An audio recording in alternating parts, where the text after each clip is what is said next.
Estamos en el Cudayo con su director Armando Perichón para que nos comente en qué consiste el estudio que están llevando a cabo el día de hoy. En realidad, el Cudayo allá por marzo del 2020, cuando empezó la vacunación en el país y en nuestra provincia, nos hicimos dos preguntas. ¿Qué podíamos aportar para poder saber cosas con respecto a la efectividad de la vacunación y cómo iban a responder nuestra población de trasplantados? Eran dos preguntas que teníamos.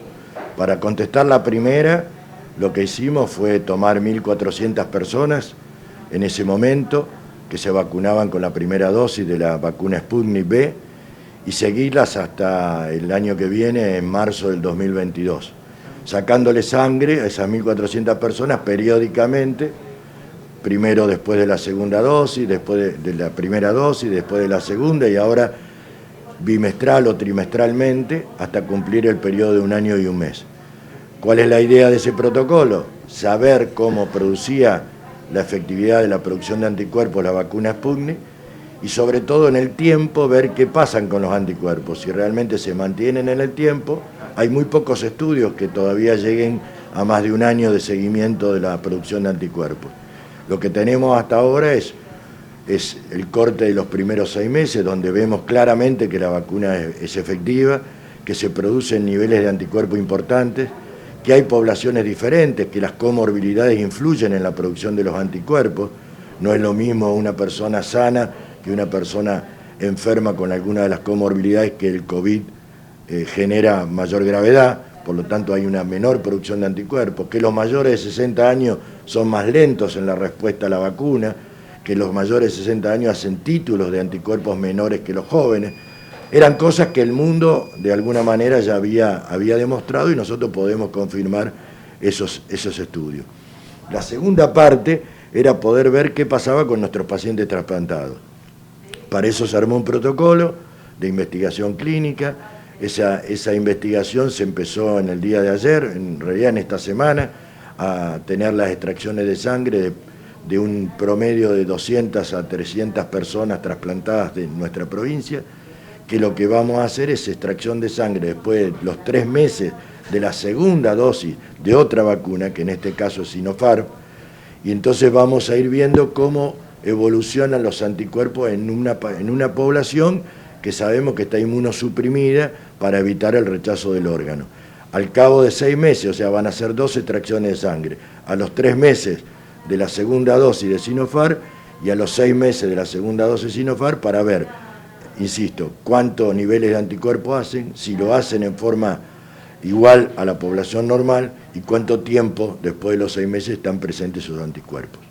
¿Sobre qué cantidad de personas se está realizando el estudio?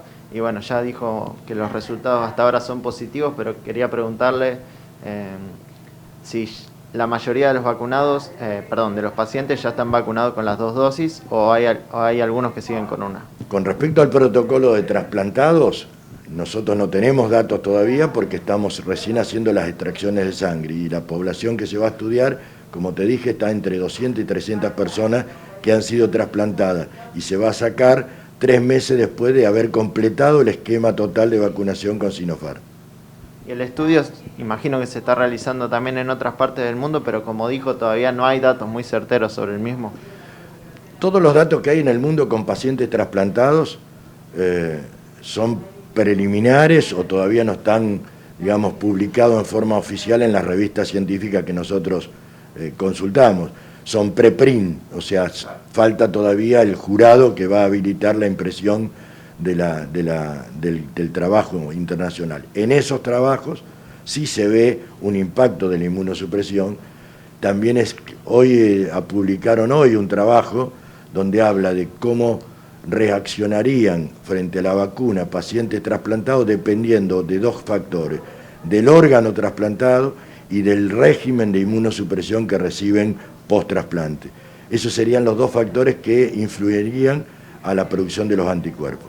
Y para entender el contexto, ¿qué nivel de peligrosidad conlleva el coronavirus en pacientes trasplantados, más allá de que no son todos los casos iguales en comparación a una persona sana? Hay pocos trabajos también de eso. En realidad lo que se sabe es que en el mundo cuando no había vacunas, los pacientes trasplantados bajo inmunosupresión tuvieron problemas y muchos de ellos tuvieron la enfermedad en forma grave. Lo que también se sabe hoy, porque por otro trabajo que fue publicado ayer, es que los pacientes vacunados, trasplantados, a pesar de que puedan nacer niveles bajos de anticuerpos, están protegidos porque hasta ahora no se han enfermado en forma grave, lo que vienen controlándose en el mundo. Bueno, y por último, ¿qué expectativas tienen con respecto a los resultados de este estudio? No, bueno, la idea del estudio es replicar en un país diferente, con una población diferente. No te olvides que hay cuestiones genéticas, étnicas, no todos responden, no todas las poblaciones son comparables. La idea de estos dos proyectos de investigación que tiene el Cudayo, tanto sea en pacientes normales como en pacientes trasplantados, es comparar si estos resultados en una población argentina es la misma que en una población en Suecia o en Estados Unidos o lo que fuera. Siempre hay genéticamente, el sistema inmune tiene diferencias étnicas, diferencias sociales, diferencias, no es lo mismo una población empobrecida que una población de alto nivel de ingreso. O sea, todos esos factores, uno de alguna manera lo que busca es poder comparar si hay alguna cuestión de ese tipo que puede estar influenciando.